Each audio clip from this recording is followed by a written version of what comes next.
I am actually filming this video a couple of days after my 6-year booktube anniversary. So first of all, I just want to say a big thank you for reading with me, for being on this channel. I can't believe I've been speaking about books with people for 6 years. That's like a dream, an absolute dream. I read 87 books in 2024 and I'm here to tell you about every single one of them. Which ones you should read, which ones you should pick up. I've split this into different categories so you can kind of bop around and see which ones appeal to you. But yeah, typically I've only ever filmed my best books and my worst books of the year, and I just wanted somewhere where I could give you everything in one go and not have it be 30 years long for you to watch. I'm also filming this part of the video after I have filmed basically the whole rest of the video. So I just have a very small section here for you to tell you about some of my most remarkable books of the year. And the reason for that is because the Emma you're about to see after this one, she was getting a migraine. She was fighting a migraine. Wasn't able to finish this video off. Just wanted to start the video with some more like upbeat, positive energy. Because as I was editing the sections I already filmed, I was like, wow, kind of seems like you're not doing well. So if I seemed a little bit more subdued than usual in the coming clips, that would be why. Without further ado though, I am going to start off our little slideshow here. Welcome to the PowerPoint.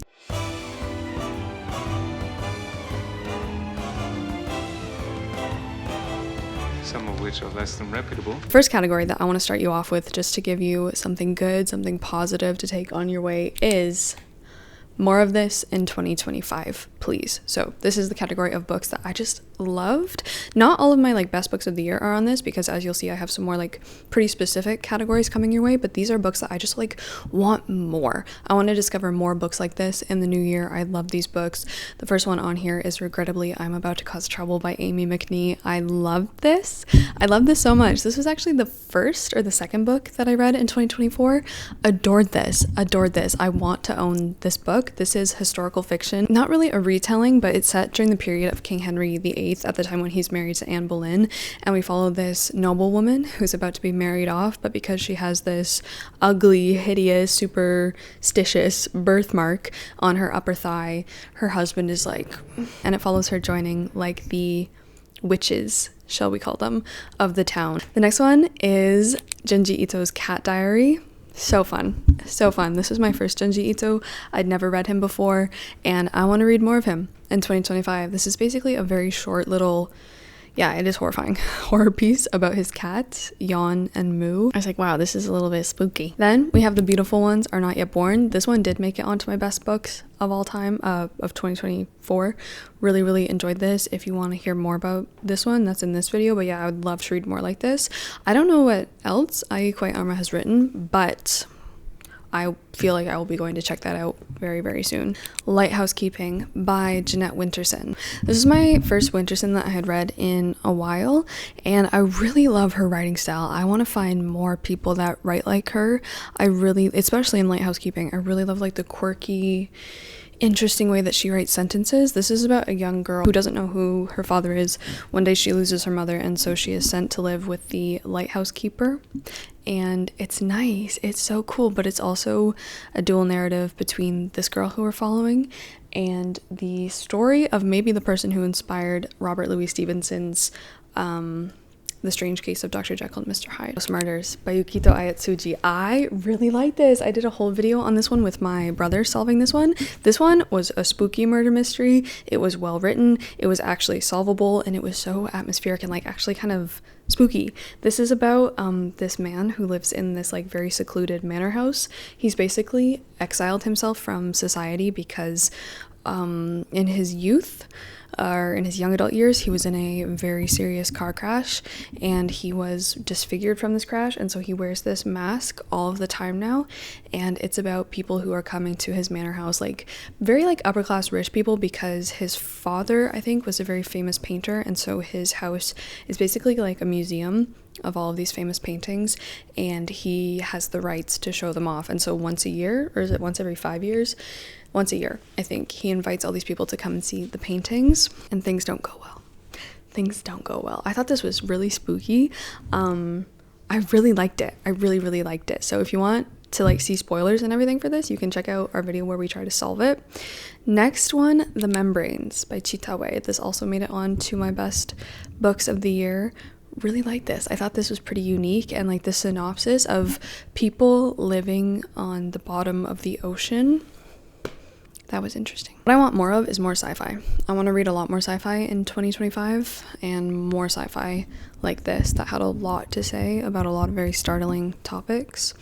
Next, A Company of Swans by Ava Ibbotson, about this ballerina who goes to live in Brazil where she's like touring with a company, and I just thought the writing was so gorgeous, and I flew through it, and I was very addicted, and I think Ava Ibbotson could be like a new fave YA author. Lady's Paradise by Zola. This was just great. This was so great. This was my first Zola, and again, I want more of him in 2025. I think his descriptions were so good. I think what he had to talk about was so interesting, and I fell in love. He made me like fall in love with classics all over again. The Halloween Tree by Ray Bradbury. Halloween Tree by Ray Bradbury was just like a breath of fresh air and love and life, and so much that I didn't even know that I needed. So good. One of the best middle grades I've ever read in my life. Okay, and then finally I have 2 books here. I got a lot into Arctic horror in the later half of the year. So first I listened to the other one. This is just a collection of 2 short stories. This is like a retelling, I think, of 2 Inuit stories. So yeah, really liked it. And then because I read this one, then I picked up Tak to Me, which is an anthology of Arctic horror stories, and yeah, just fell in love. I've never really been exposed to this genre of horror before, but like obviously I ate it up. I loved it. There were some in here that I'm like still thinking about, so I would really highly recommend Tak to Me. I think it was fantastic. Really liked it. Kind of what I want to bring and like squeeze out of 2024 into my reading world in 2025, but now I will hand it over to Mrs. Migraine, and she could tell you the rest of the books, the rest of the 87 books that I read in 2024. So without further ado, here she is. Someone get her an Advil. In 2024, I read 87 books, and I am here to tell you about every single one of them. I know. I love a good PowerPoint presentation, and so that's what I'm here to deliver for you today. Welcome to our meeting. Still might turn into a very long video, so please grab yourself a drink, get cozy. So first category is rereads. These are the books that I reread in 2024 for one reason or another. Coraline by Neil Gaiman was my first reread. Upon reread of Coraline, I actually enjoyed it less this time around, which is a little bit heartbreaking because I thought I really loved this book, but I love the film, and I watched the film again this year. Next book that I reread last year was The Fellowship of the Ring.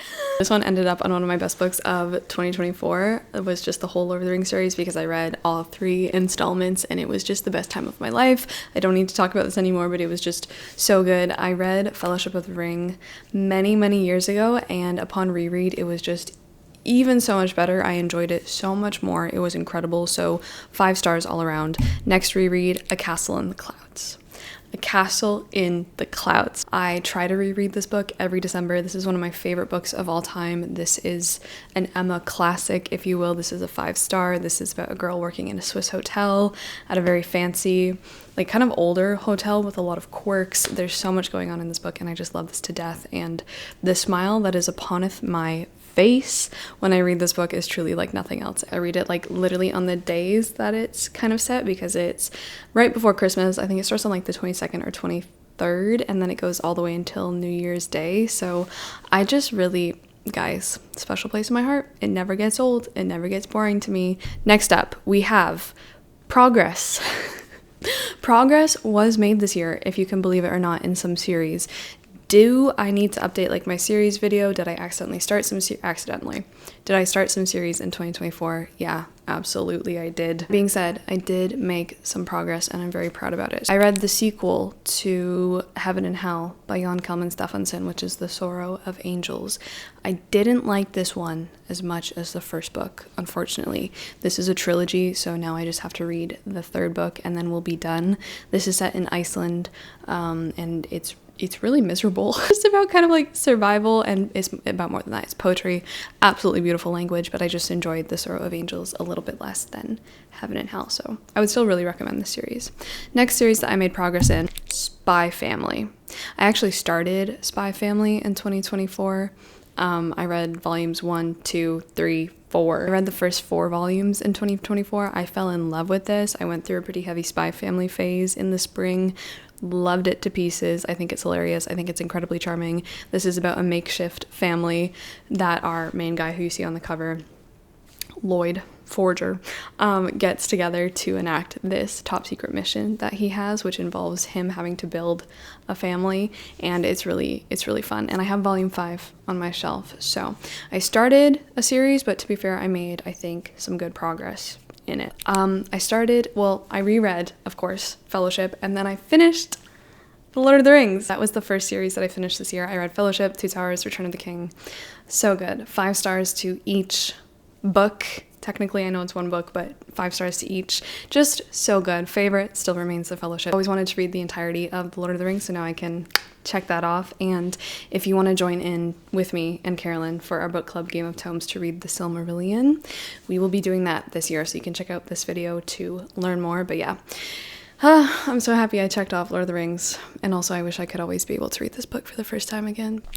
Second series that I finished this year. At the end of it all, did I want to beat my own brains in with every single book in the series? Yeah, I did. And the last series that I made progress in, The Vampire Chronicles by Anne Rice. I read book 2, which is The Vampire Lestat. I read Interview with the Vampire a couple years ago now, gave it 5 stars, fell in love, and I read The Vampire Lestat this Halloween. Didn't like it as much as Interview with the Vampire, but I still really enjoyed it. I do think that The Vampire Lestat gets a little silly, if you will. I think not that it goes off the rails, but I think it just gets a little goofy, and it engages with these questions and histories that make it all a little silly that I think the first book doesn't. I think the first book is very content not to delve too deeply into where do vampires come from. But if you want those answers are all in The Vampire Lestat. I still gave The Vampire Lestat 4 stars. I love Lestat as a character. That's what this one follows. It's just him, his journey. Not really what it says on the back it was going to follow, because if you've read this book or the synopsis, I was like, okay, where's the rock band? So what I was kind of thinking I was getting into turned out to be something else entirely. That's it. I only made progress in 5 series. Taste test time. The taste has been tested. I've tested the taste and I don't like that taste. This category of our slideshow is reserved for books that were educational to me because it let me learn that I don't like that thing. Whether it's a genre or something specific in a book that I'm just not into, reading these books made me realize that I probably am not going to like other books like this, if that makes sense. So what's that taste? The taste in my mouth is spy novels. This is not my first rodeo. I have given James Bond a try. I think if I read an actual good spy novel, maybe the taste would be enjoyed, but Alias Emma ended up on my worst books of the year video, and it really turned me off reading spy thrillers or spy novels for a long while. Senlin Ascends by Josiah Bancroft. This is steampunk. I didn't know this was steampunk going into it. This is a series that I started this year that I don't think I'll be continuing. I don't know. I've been iffy. I think this was my first proper steampunk book that I read, so I'd never really had that much exposure to the genre, and I think I just don't like it. I think there's too much machinery, there's too much metal. I honestly found Senlin Ascends kind of intriguing, and I liked it, but I would have liked this so much more if it was just high fantasy, which is what I thought it was going into it. I don't know why. Next thing that I discovered I don't really want in my books this year, cozy mystery. I think cozy mystery is not for me. I read Shady Hollow by Juno Black, which is a small town cozy mystery. If you're new, I feel like the cozy mystery genre is really popping off last year, I guess this year too. If you don't know what it is, it's a murder mystery. It's a mystery book that is usually set in a small town. Maybe there's a small cast of characters, or this one had a pretty sizable cast, but it's very cozy, nostalgic. I much prefer my Agatha Christie or something a little bit darker. I don't like that much coziness in my murder. First of all, that's just so weird. I think cozy mysteries ultimately are not for me. I think they are a little bit of a snooze fest.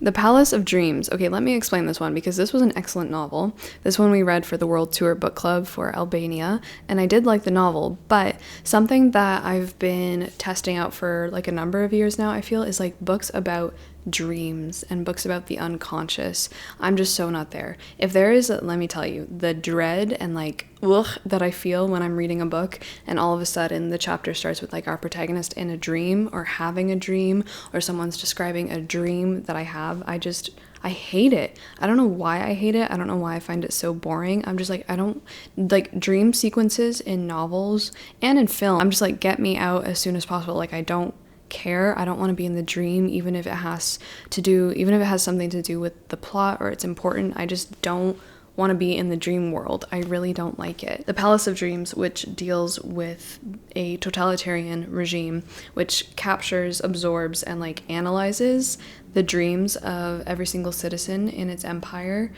Super interesting concept. I really liked the way that it was handled, like the dystopian nature of it, but having to read pages upon pages of like dream interpretation and hearing about different people's dreams, it doesn't work for me. It doesn't work for me and I don't like it. So I think this will kind of be the last one that I go near, because this one I did appreciate everything that it was saying and like the metaphors going on.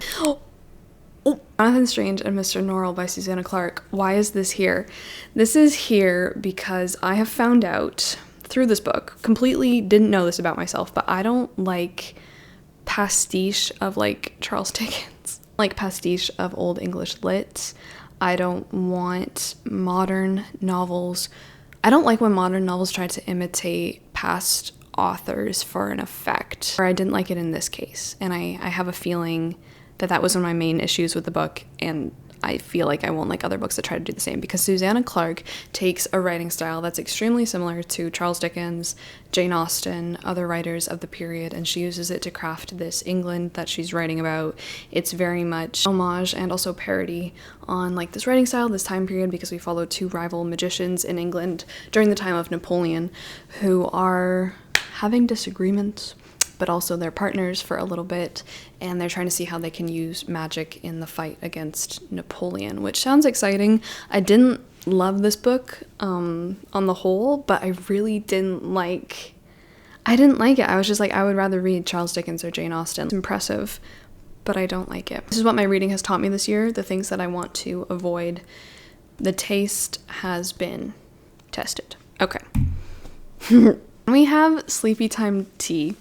And these are books that, like, if you're an insomniac, if you're struggling to sleep, pick these up, because these made me like knock out. These knocked me out. These are the books that, like, if I'm trying to read, I'm also struggling to stay awake at the same time. Middlemarch. I'm so sorry. It's Middlemarch by George Eliot.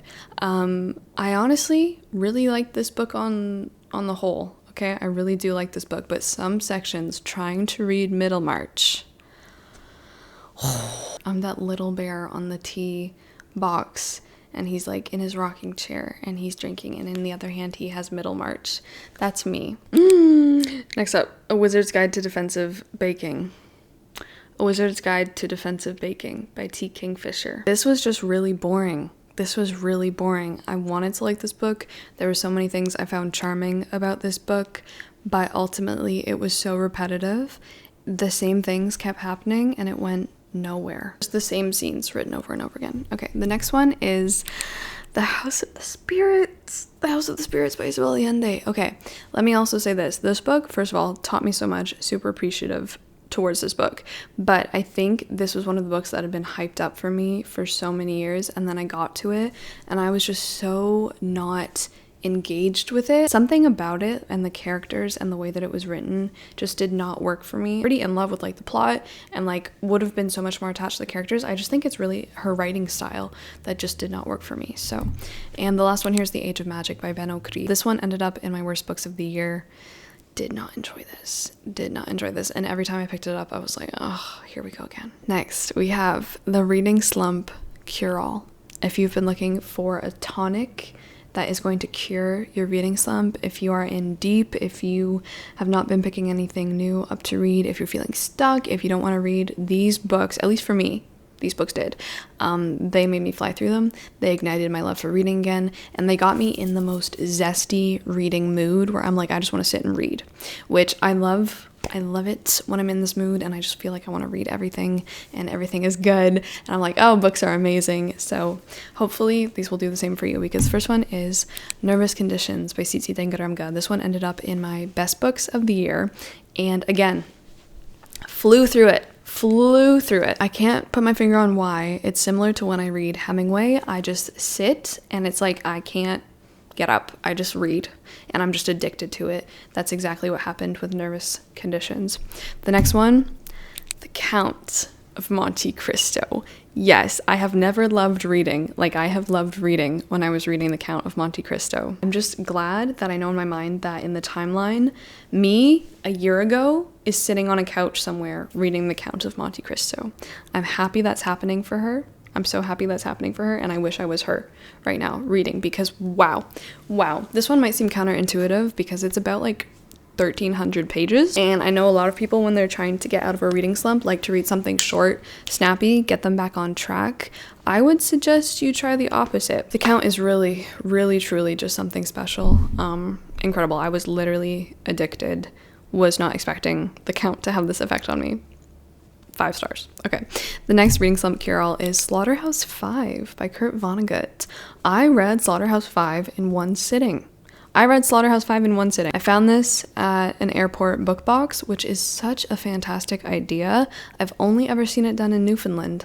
Newfoundland, I love you. You are amazing. Slaughterhouse-Five was in the airport little library book box. I took it and I read the whole thing while waiting for my flight, and wow. What a weird experience. This was like my first Vonnegut as an adult. Slaughterhouse-Five was just like... Next one is The Ministry of Time. Again, the same exact thing happened. This was my favorite book from last year, and this was like, this is everything I love about reading. This made me want to read every single thing. I read this book so slowly. I would reread sections, and I was like, wow, I am so blessed to be alive and reading. Is there one more on here?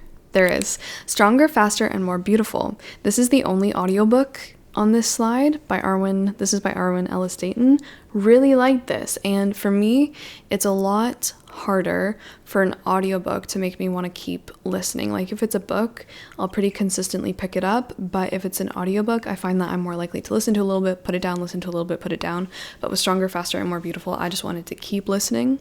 This is a collection of, no, I still want to call it a novel, even though it's pretty episodic and it does read a lot like a collection of short stories, but this is set in the future, examining our just connection with like AI and cyborgs and the improvement of the human. So I really like this. It's fiction, by the way. I don't know if it looks nonfiction, but it is fiction. There you go. There's your little tonic. Drink up, me hearties. Sorry, I forgot. I put Beartown on here. Yeah, Beartown. I read Beartown over the course of like 4 days. I needed to know what happened. I was addicted. Again, addicted. There are some books that you start and you just get like sucked into them. Beartown was one of them. Was not a new favorite book for me, but it just had that effect that I just kept wanting to read and turn the pages. So I would check out Beartown if you want something to get like really hooked on. This section of our yearly wrap up is reserved for young adult books. Young adult genre, some of them I've just really fallen out of love with. I don't read that much young adult really anymore, even though of course it was for so long so much of what I read, because when I was growing up, that was what you read. You went to the library, you checked out your YA book, you went home, and you read on the back porch all day long. The Inheritance Games by Jennifer Lynn Barnes. Again, I think if I was a lot younger, I really would have enjoyed this. Because I'm not anymore, I didn't. This was supposed to be like a Knives Out YA situation. I thought it was dumb. Next. Once Upon a Broken Heart by Stephanie Garber. This one could be in the reading slump cure-all because I read this like nobody's business, but I was just so upset with it. I think this isn't truly the best category for this because I think this is just not a good book. As Long as the Lemon Trees Grow, again, I would have liked this so much more, I think, if it was written for like adults and not as a YA book. So that is I'm getting old. Join me. So we make a vision board really quickly out of the books we read this year. The books on here, like, this is what I want my life to look like. Emily Wilde's Encyclopedia of Fairies. I almost forget that I read this last year, but I want my life to look like this. I want my life to look like this. I want to take a little something out of these books, and I want my life to just look like this. I want to be out in the wilderness, taking field notes, studying Fae, or whatever it may be, and I want an academic rival. I want an academic rival. Absolutely, I want my life to look like this. Like, Emily is just out here studying Fae in the freezing cold, doing her little field work, writing her essays, being a reclusive academic. That is what I want. The Decagon House Murders by Yukito Ayatsuji. This one might look a little counterproductive because this is a mystery thriller where everyone drops dead a la Agatha Christie and then there were none. But this is also about a group of friends. Are they like the absolute, no, it's a pretty toxic friend group actually, but that's not what I want. That's not what I'm manifesting for this year. I like want to be in university again because they're all in university and they're all obsessed with like murder mysteries, and they all join a murder mystery club at university, and they all like get together and they're super passionate about their interests and they share it, and I think it's cool. And then they all go to this island, have like a getaway, all write mystery stories and novels together, and then they discover that, oh my gosh, we're actually now investigating an actual murder. It's like a murder mystery dinner party that turns into an actual murder mystery dinner party. I've always wanted to attend one of those. Just putting that out there. The next thing on the vision board, Sipsworth. Sipsworth.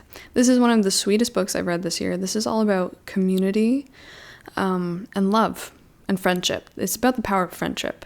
It's also about this elderly woman who thinks she's waiting to die. She thinks she has nothing to live for. She's completely depressed. She wants out. And then all of a sudden, there's a little mouse in her life named Sipsworth, like a stray mouse. She takes the mouse in, and the rest is history. I want a circle of friends, and I want a small, tight-knit community like she has, and I want to make my community a better place. This book was nice. Finally, The Spell Shop by Sarah Beth Durst. Pretty similar vibes to Emily Wilde.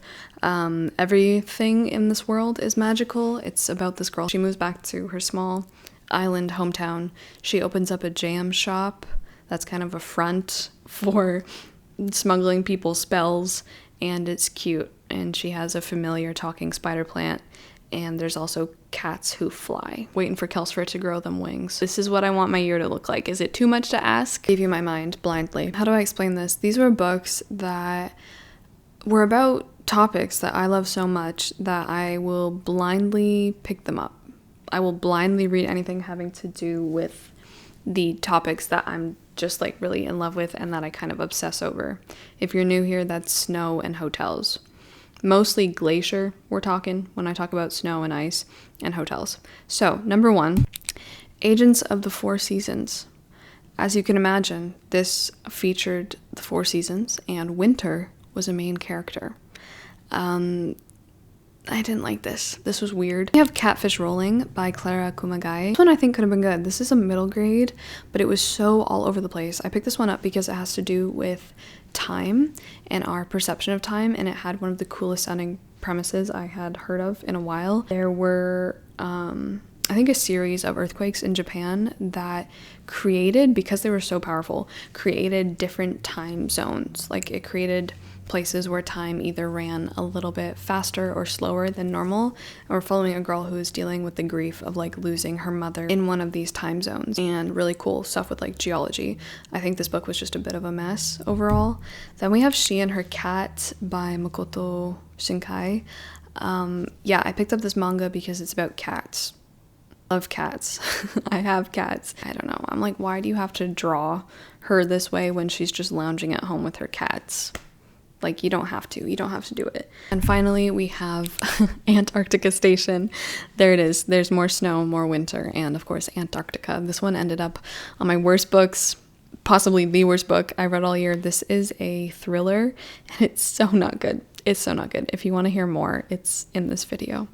Next up, we have I Don't Know. Oh, the first one's already there for you. These are books that I literally don't know what to say. It's not like I want to say something. Well, I do, I always want to sound profound and smart. Who doesn't want to sound profound and smart? But these ones, I'm just like, I literally feel like, when I think about these books. So the first one is Beauty is a Wound. This was probably the least popular book of the World Tour Book Club that we read this year. A lot of people did not enjoy this. I am one of those people. This is one of the most violent works I've ever read in my life. It's incredibly uncomfortable, and like I'm not saying, oh, things are violent, therefore I don't like them in books. That's not what I'm saying at all. The next one is The Grey Islands by John Steffler.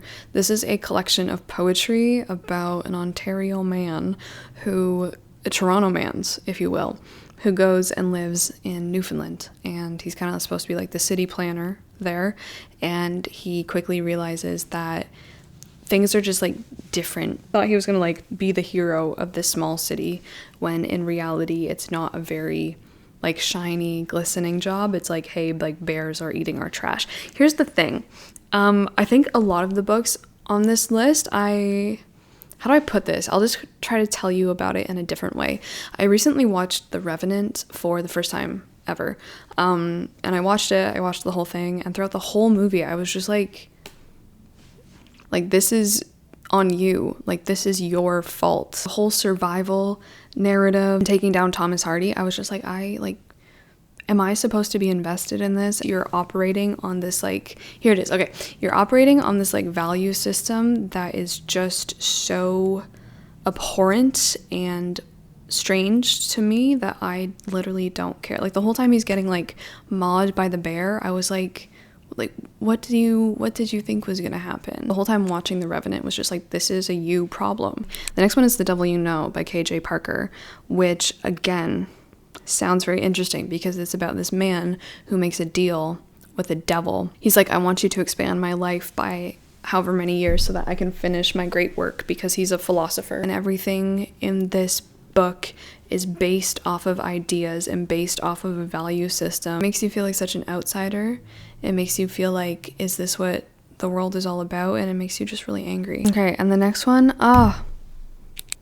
Persuasion by Jane Austen. Again, I think I have to be in a very specific mood to read Jane Austen to be able to sit through the contrivances and the societal expectations and the rules of the period to be able to appreciate the novel and the story and the love therein. It's one of Jane Austen's saddest, I guess, and definitely least fun books. It's about a much older heroine. She's like, I don't know, 27 or something, so she has no prospects. She's already a disappointment to her family. Second chance romance, if you will.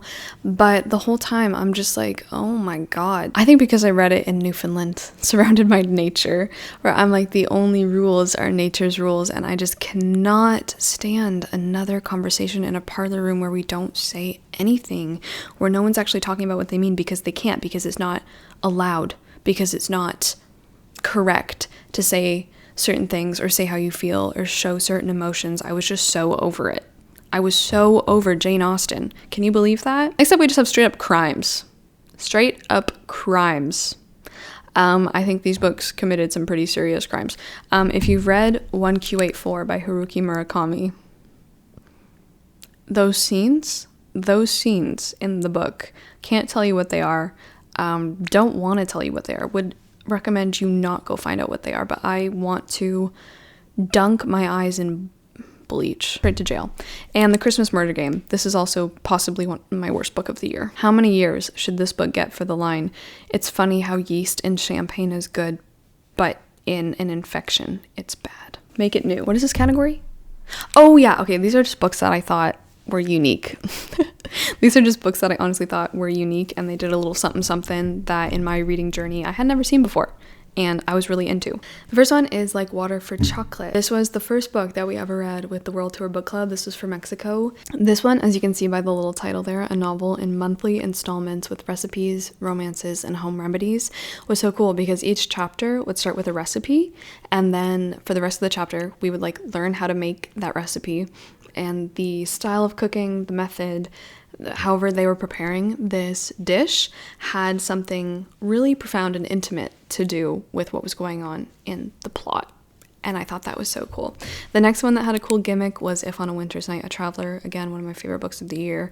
This one was 10 different stories within one novel, and it did, I think, so much experimentation that it was very, very, very, very interesting, and honestly, to me, like, unique. Like, yeah, this gimmick I think has been done before, but the way it was done in here was very cool to me. And the last one is Tram 83.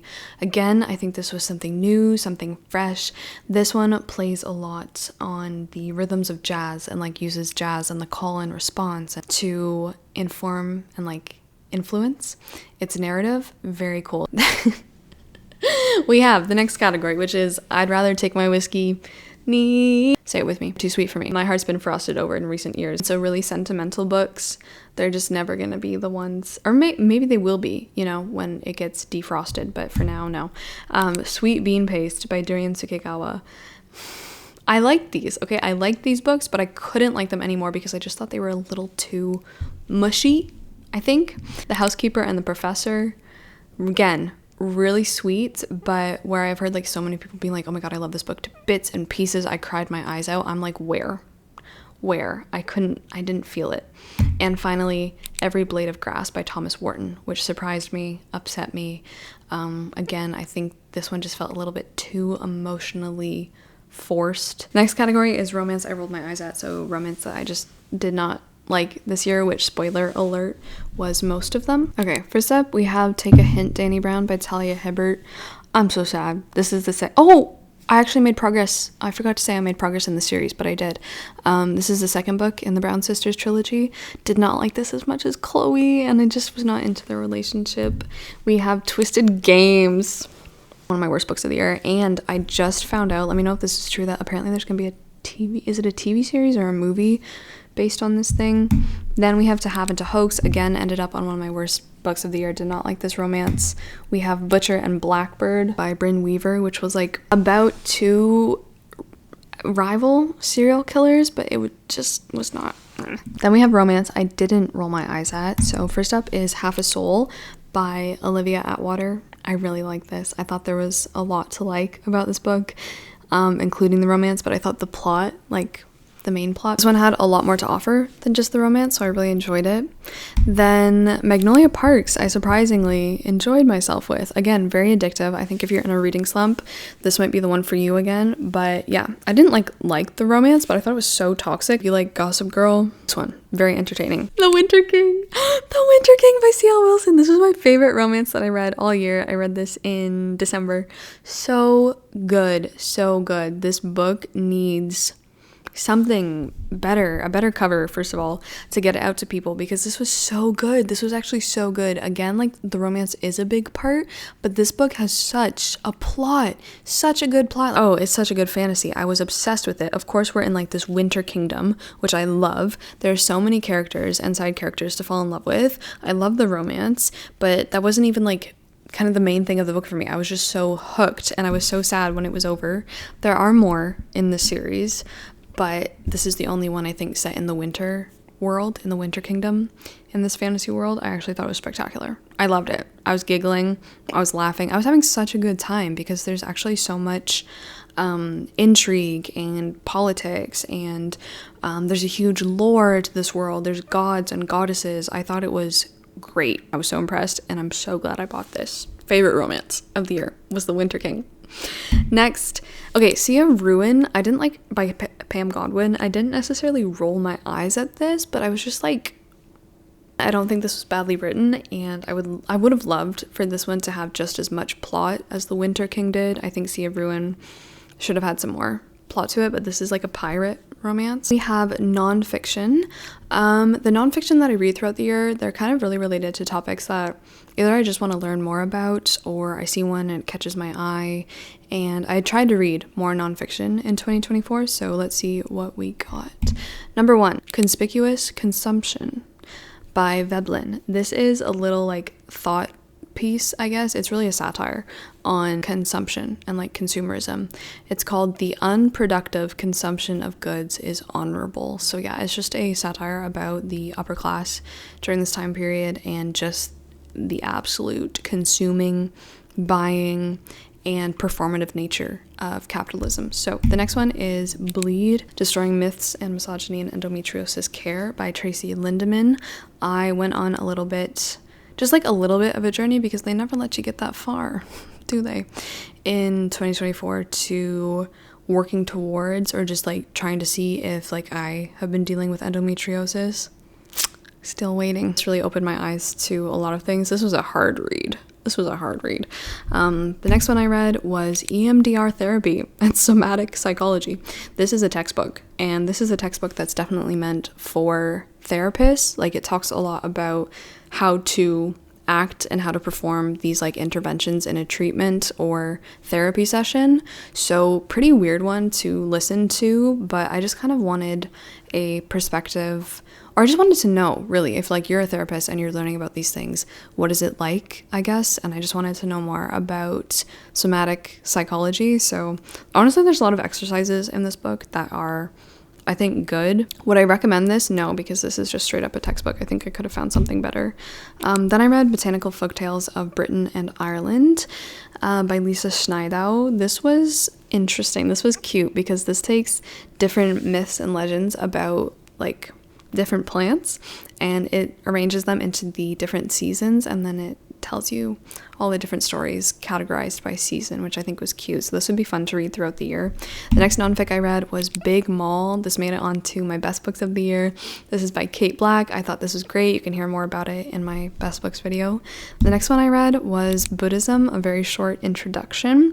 This was my first, I think, is this my first very short introduction book that I read, because I just wanted to know more. So yeah. And then I read The Sister Who Ate Her Brothers. This isn't really nonfiction. This is a collection of myths from around the world. I just didn't know where else to put this, really, but this is by Jen Campbell, who has compiled a bunch of kind of scary fairy tales. And fairy tales are scary from around the world, and it was fun.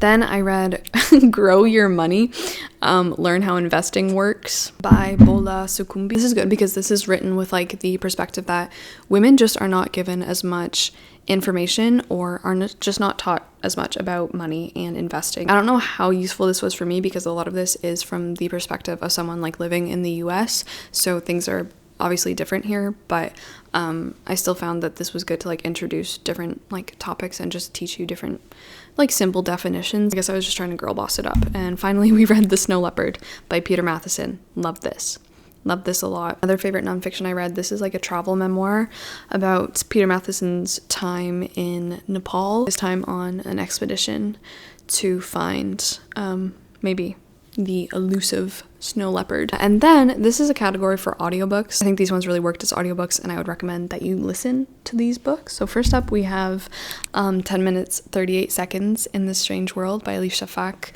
I listened to this. The audiobook narrator is great. I think it adds a good dimension to this novel. Then we have One Dark Window by Rachel Gillig. Again, I think the audiobook was really well done, and this one hooked me. I think the audiobook really sucked me in. Again, kind of like a reading slump cure. The next one is The Witches by Roald Dahl. The audiobook narrator for this one like gave it her all. Big shout out to her. She did wonderful things. I think she's such a performer, and if you were like a kid listening to this, I think it would be very immersive and fun. Then we have The Thursday Murder Club by Richard Osman. Again, really like this in audio. I think it was fun. I think it was really sweet. This is so great. This is a murder mystery set at like a retirement/nursing home. Loved it so much. And finally we have The Dagger and the Flame by Catherine Doyle. This one is on here because Freddie Carter half narrates this book, and it's also on here because it's like a technically not like a full cast, but each perspective, the woman and the man, like their perspectives are voiced by different voice actors, and I just liked it.